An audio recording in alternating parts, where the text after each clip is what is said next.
Hello, everyone.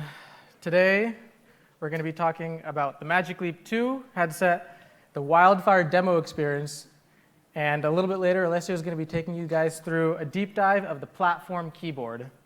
So there's a lot to be excited about when it comes to Magic Leap 2 on the horizon, especially because it's coming out later this year. So let's do a quick rundown of exactly how it compares to Magic Leap 1.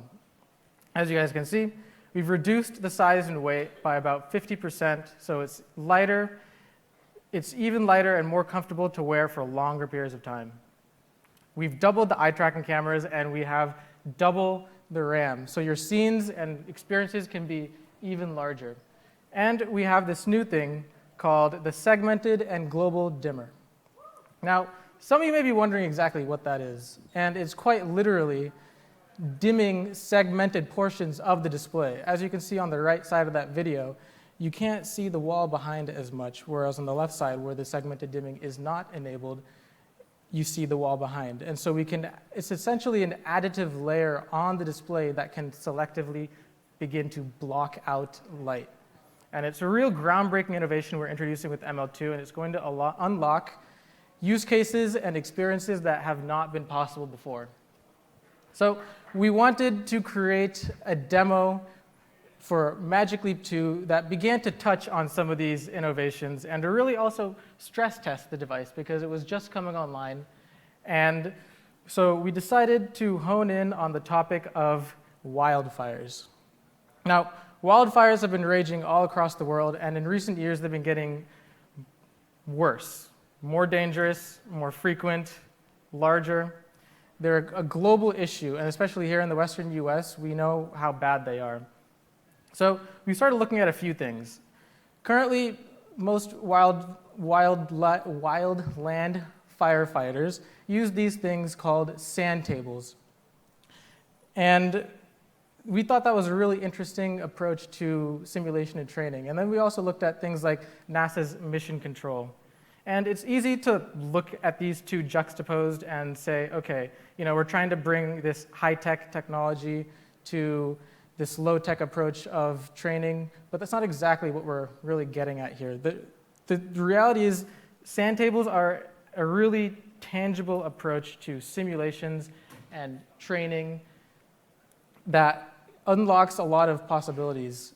Whereas the NASA mission control is more about bringing together a team of experts with real-time data and live data dashboards for production missions and simulations and training scenarios.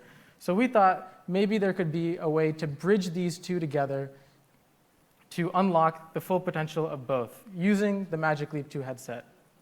So this is what we came up with. This is the hero shot of what you guys will see in the Magic Leap 2 headset when you guys try it at our booth here at AWE.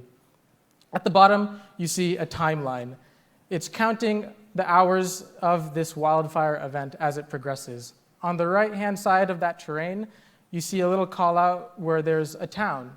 And on the left side, there's the active wildfire event. And there's a couple call-outs on the fire that note active firefighters that are combating this fire. And above that, you see these data dashboards that have key information and metrics about what's going on, like the air quality index, the barometer for atmospheric air pressure. And then behind, we see a map of the globe. And this map is to really highlight how this is a worldwide global issue. It's showing global locations where wildfires are happening. So we really want you to view this experience through the lens of what if, and what it would be like to bring together a team of experts. And what it would be like if we could use the Magic Leap 2 in service of emergency response teams to plan and train using historical data. Maybe we could use that historical data to train off of it and to prepare us better for future wildfire events. So how do we build this? This was how we got started with developing for the Magic Leap 2. First, I'd like to convey that Magic Leap 2 is x86 Android AOSP. So that means if you guys already have an Android application, there's a good chance you could just install it on the device and it'll just run. So that's a pretty big deal. Next, Magic Leap 2 is going to be supported on Unity 2022.1 and forward. So if you want to develop for Magic Leap 2 and you want to get started as soon as possible, I would highly recommend jumping to that version of Unity because it also has a lot of really great features that they've added. Then we use the Unity XR Interaction Toolkit because it let us get up and running really quick with inputs and head pose. It was a lifesaver for us. Shader Graph and VFX Graph let us do world-class visuals for this experience. Almost everything you see in the demo was in one way or another powered by the Unity VFX Graph and Shader Graph. I cannot recommend that enough. And then lastly, the Unity timeline. Essentially, we built a few tools on top of that let us utilize the timeline as the glue for the whole experience. And we could essentially we could let the experience be scrubbable. So if you're at one point in the experience and you want to go back to another point, you can jump back and everything is synchronized. So all of these together were instrumental in really making the WildFire demo possible. Now, when we started with a handful of prevised out elements, and we used these elements to really get the blocking of the scene down and the sequencing of the timing of the experience down. And then we had, at the same time, we were working on individual prototypes of the main elements in the experience. So we had a prototype for the globe and wall map, the terrain, and the dashboards and UI. And as each of these came online, they were then brought into the main project, and everyone started working out of that main project. So diving a little bit into the globe and wall map, it's actually pretty interesting. We used real-world NASA data to power this globe. Everything you're seeing here is procedural. Nothing was designed ahead of time. It's all done through code, VFX Graph, Shader Graph. And we pulled down data from NASA's Terra and Aqua satellites, their MODIS spectroradiometer data. And this gave us spatially accurate fire locations all around the world. It gave us their latitude and longitude, their intensity, and their duration of how long they lasted. But this data represented essentially the largest global wildfires to the tiniest microwave fires. And there are about 100,000 data points per month. And so we had a little bit of filtering to do to get the data exactly where we needed it to be. So when we clamped it to the proper range that we needed to represent global wildfires, we had about 10,000 data points per month. And we had a range that we chose from about early 2020 to present day. So wrapping up, we took the NASA satellite data, we filtered it through our preprocessor and baked it, and we pushed that through our data controller that took the time sequencing information from the Unity timeline, and then we pumped that all through the Unity VFX Graph so it could be visualized as pretty as it all is. And in conclusion, the WildFire demo was an incredibly exciting demo to work on at Magic Leap, and I can't wait for all of you to try it. You can try it at our booth here at AWE, booth 305. I'm sure you guys will see the Magic Leap logo everywhere. And yeah, the innovations we're introducing with the Magic Leap 2 headset are truly groundbreaking, and they're real turning points for our industry. And I can't wait to see what all you guys make when you guys get your hands on these tools. Thank you. Now,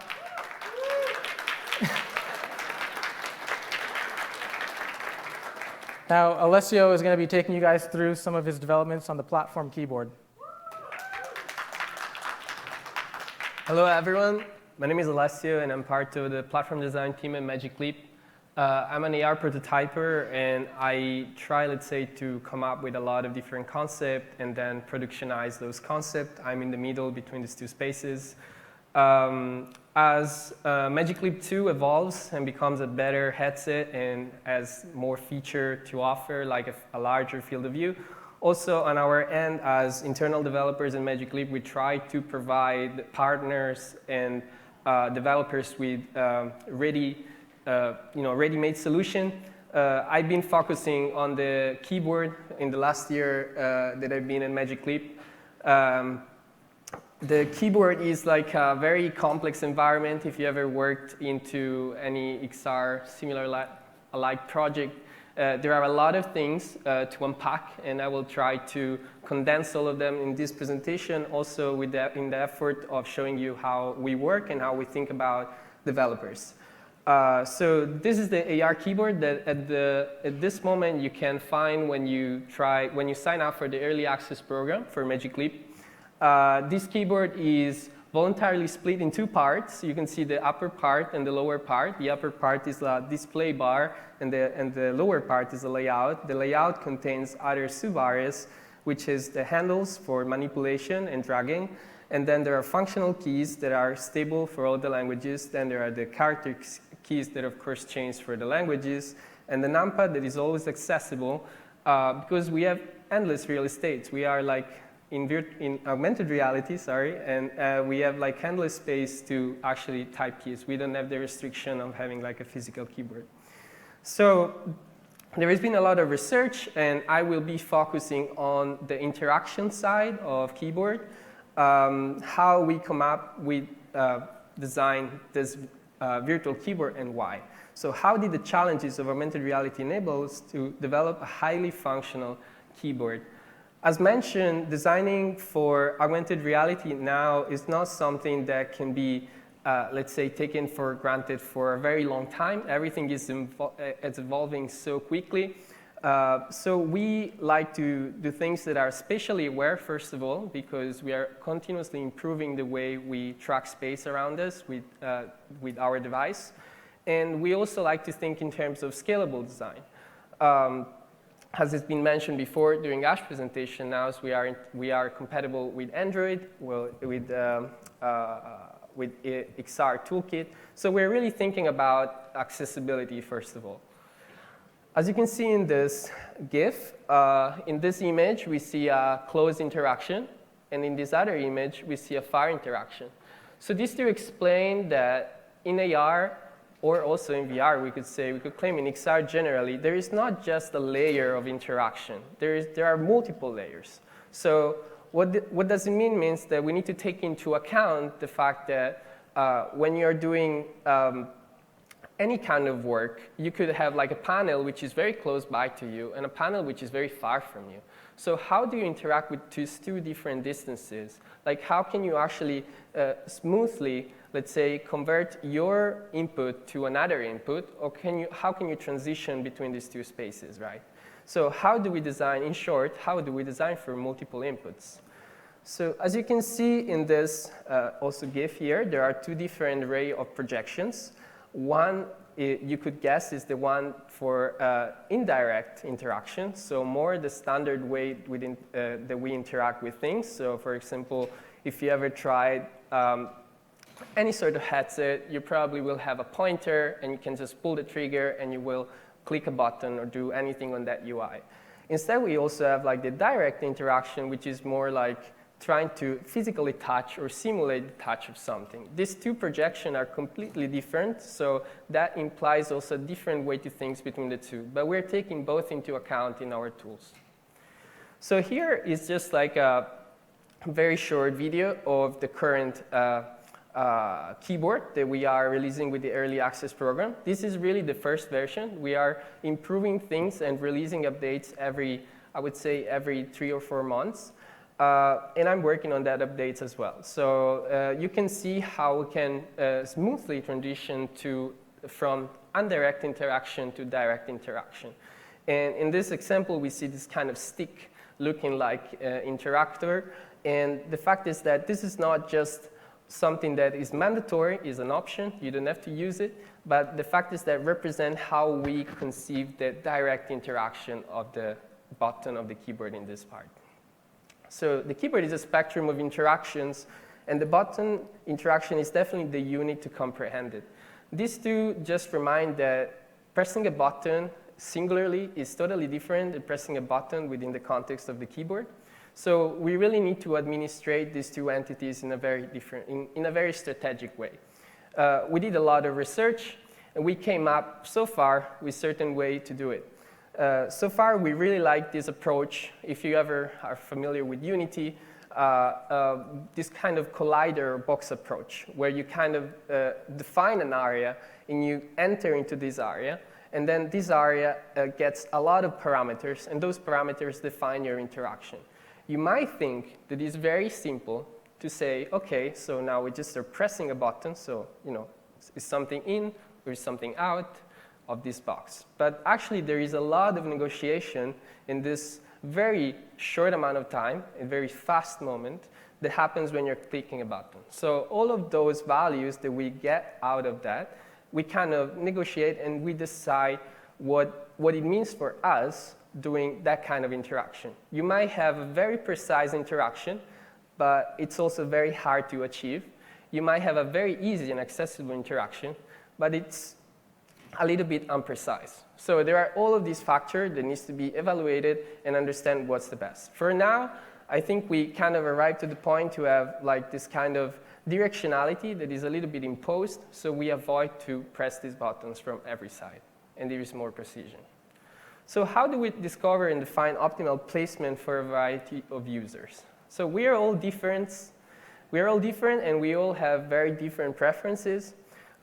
We like certain products. We like certain sizes. Maybe your phone is larger than the one of your friend, or all of these kind of personal preferences. So how we can design some tools that are universal, but also very personal in a way. So here we are talking about the distance and placement of keyboard in this way. Why is that important, this initial placement for legibility? Because Magic Leap, fortunately, offers a very wide field of view. So what you will be noticing when you use Magic Leap 2 is that it's so wide, which when you place things around, you don't see them. Because it's too wide, and you can really still see them around you in this kind of virtual world. But there is no longer that effect. If you ever tried ML1, there is this effect of cutting edge, right? When you see there's this very reduced field of view. That kind of blurs away using ML2. And I personally think that I work on it every day for almost a year. So what happens is that when you instantiate this keyboard in front of you, there might be different scenarios, right? It could actually occlude the content you're interacting with. It could actually pop up in a place where you're not looking at. So we are taking into account the fact that this keyboard comes out and just position itself in front of you in this kind of position, like this kind of below the elbow. But it does it in a way that you don't lose track of it. Also, this keyboard tries to be smart and understand how tall you are and how easy for you is to interact with the keyboard. What's the rotation? What's your favorite rotation of your head? So for example, if we look the keyboard in this way and the keyboard is here, the keyboard will tend to rotate toward me. But actually, if I do this, the keyboard will be more frontal, and it would be more of a parallel approach. In that way, we take into account that someone could like both the ways. Maybe you would like something that is more similar to the physical keyboard because it's more familiar. Maybe someone is more used to use VR applications, so there is more of a pointer relationship with the content, and you want to see very frontal to you. So it's very personalizable, very personal tool, and it still tries really to accommodate the needs of everyone. This is more of a diagrammatic way of what I just explained. Diagrammatic representation. So as I mentioned, if you see this image at the top, let's say you are standing, you're looking straight, and it comes parallel. And if you're looking down, the keyboard tends to follow your head pose or everywhere you're looking. So what's next for keyboard? Well, there are endless things, right? We are just started. So there is a lot of features that we are trying to implement. And really, this is the way we work. We try to make something new. We test it multiple times, we get feedback from users, and then we kind of reiterate on those features. The smart targeting feature is probably one of the most important ones. As I mentioned before, the keyboard is like a spectrum of interaction. There are so many things going on in a keyboard, and you want to get them one at a time. Why this? For multiple reasons, like performance, first of all.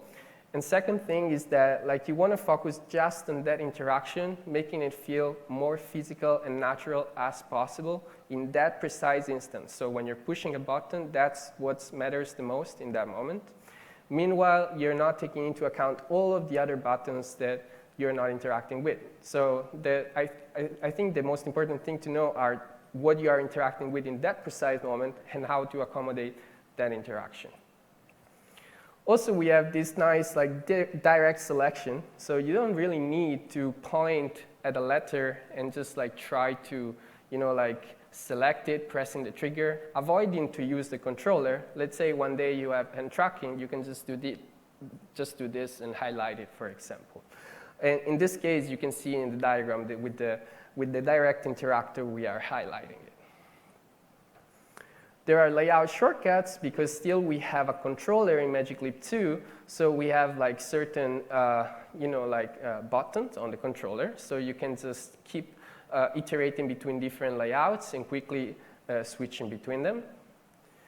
And the swipe and visual feedback is probably one of the most fun features because it reminds something that we have on smartphones. Not everyone, but someone likes swiping when texting. And it's a feature that allows us to really just do this motion on our screen and doing this kind of zigzag movement quickly texting. So we try to apply the same to augmented reality. There are different challenges that comes with it. For example, the legibility, because you're doing it with your hand. So it becomes very hard to understand what are you doing. It depends if you have segmentation of your hand maybe one day. So we try to really have great visual feedback of what you're doing in any moment. And so I found also very interesting the way it works because you're really getting a lot of, it's a very spatial feature in a way. You're getting these kind of neighbors of letters when you're just basically changing the direction of your input. In this case, the stick. It could be your hand. It could be anything else. When you're getting this dot product between the two directions, you're getting that kind of bunch of text that you're gathering for feeding the text prediction algorithm. So I found it very interesting. And we also have another feature which let us understand this kind of relationship of scale and distance in augmented reality. In augmented reality, we often have a hard time in understanding if things are actually bigger than they are or if they are, let's say, closer than they are. So this kind of, is it close or actually is large? Those kind of things that we have in AR can be actually more precise if we offer a good feedback in determining what's the distance between us and those objects. In this case, the shadow is a very natural way to understand what's the distance is, for example, in this case, from this kind of direct interactor, which is this white stick that you see in the GIF, and the bed of the keyboard behind it. Thank you so much for being with us. We are going to be here the next 2 days. We are very excited to show you what Magic Leap 2 has to offer. It's an incredible device. Please come find us and booth 305. If you want to add anything? Scan the QR code if you want to join our developer program. Do that. Come to our booth if you want to try our demos out. There's a couple demos going on simultaneously. And yeah, if you want to learn more about the developer program, we have some of our developer relations team here that you can talk to. So yeah, hope you guys like what you see. Thank you.